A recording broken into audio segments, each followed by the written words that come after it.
Hi, my name is Lackey, and I'm the writer for Excel.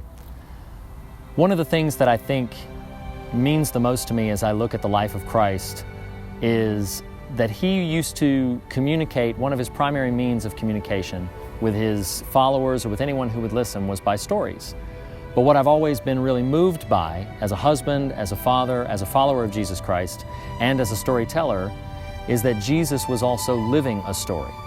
He was living a story that he was commissioning us to go and tell. I think part of the real benefit that we have right now in this moment of time, with the accessibility of technology, with the capability of the developments in cameras and equipments, even as simple as your phone, your smartphone in your pocket, your iPhone, your Samsung, whatever it is, the fact that we can do so much, there's almost as if there's these new canvases being rolled out to each and every person saying, if you have something creative in your heart to go and do, then here are the means to do it. Go and do it.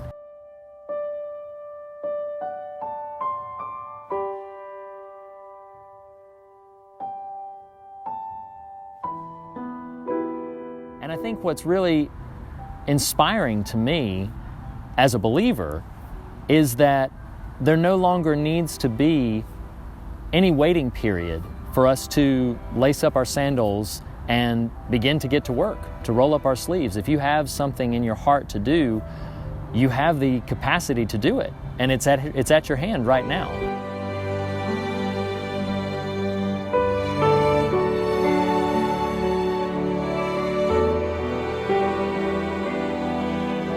And so what we did when Doug first approached me with the project of Excel, we were looking at two things specifically. First, I think we both didn't want to simply replicate the portrayal in film and television that had been done throughout cinematic history. But at the same time, we wanted to translate the material that was on the page, text which we both hold as sacred, and translate that into the medium of film.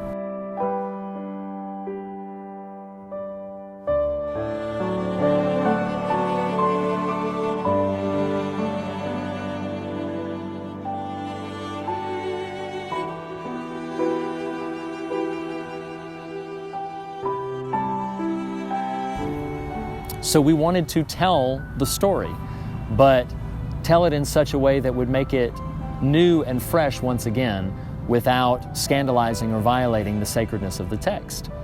So the real challenge there is that you have material that you want to remain faithful to, but story by their very nature is explorative.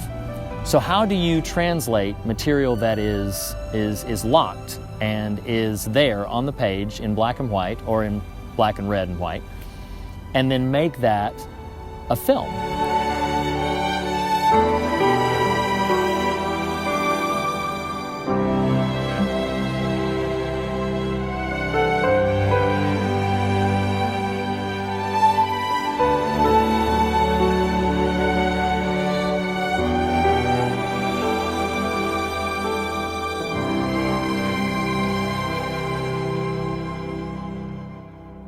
The challenge to us when we read the text, I think we do ourselves a disservice by thinking that simply because it was Jesus, it must have somehow been easier for him, or that he had a capacity that we did not have. And true, he was divine in nature, we believe, but it's not that these temptations were not temptations for him. It was a struggle. It was a battle. It was something that he had to find within himself, with what his Father had commissioned him for, and with what his Father had given him, and with what he was pursuing by following the Spirit out into the wilderness. He had to find something that could help him to overcome these temptations. What was that thing? What was at stake? What could he stand to lose if things didn't go well? And I think that was the first thing we had to wrap our hearts and minds around, is exactly what do these temptations mean to Jesus?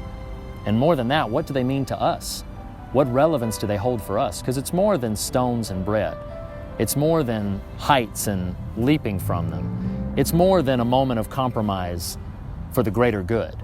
It's something present. It's something that we struggle with on a day-to-day basis. Why is Jesus spending this time in the wilderness? What is he pursuing? Scriptures tells us that he's following the Spirit into the wilderness, but to what end? For what purpose?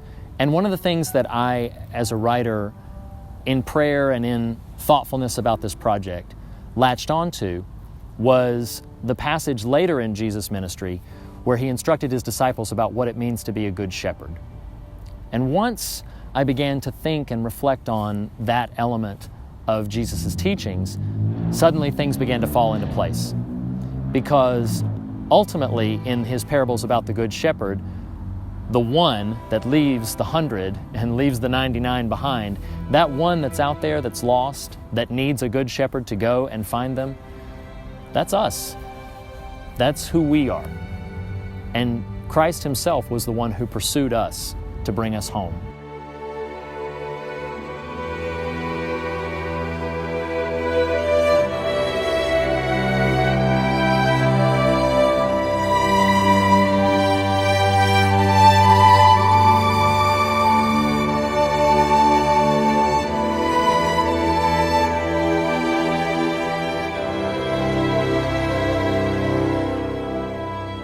And what if we could bring some of that truth to this story, to why he is struggling these temptations, why he is battling against the enemy?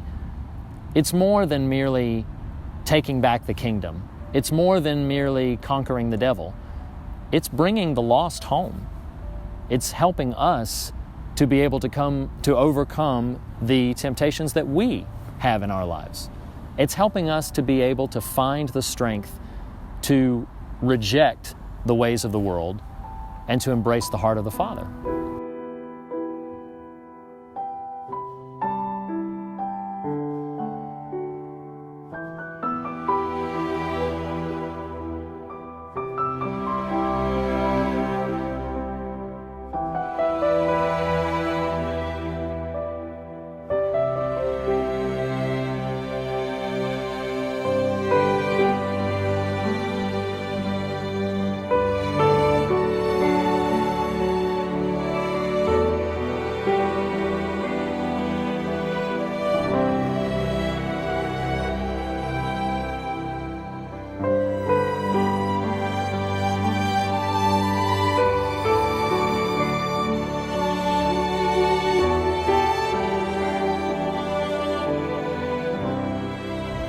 I think we as storytellers will have accomplished our mission, or at least a portion of our mission, if as people are watching this story and as people are engaging with this idea, if they, for a moment, think, man, I don't know if I could have said no. I don't know if I could have rejected that temptation.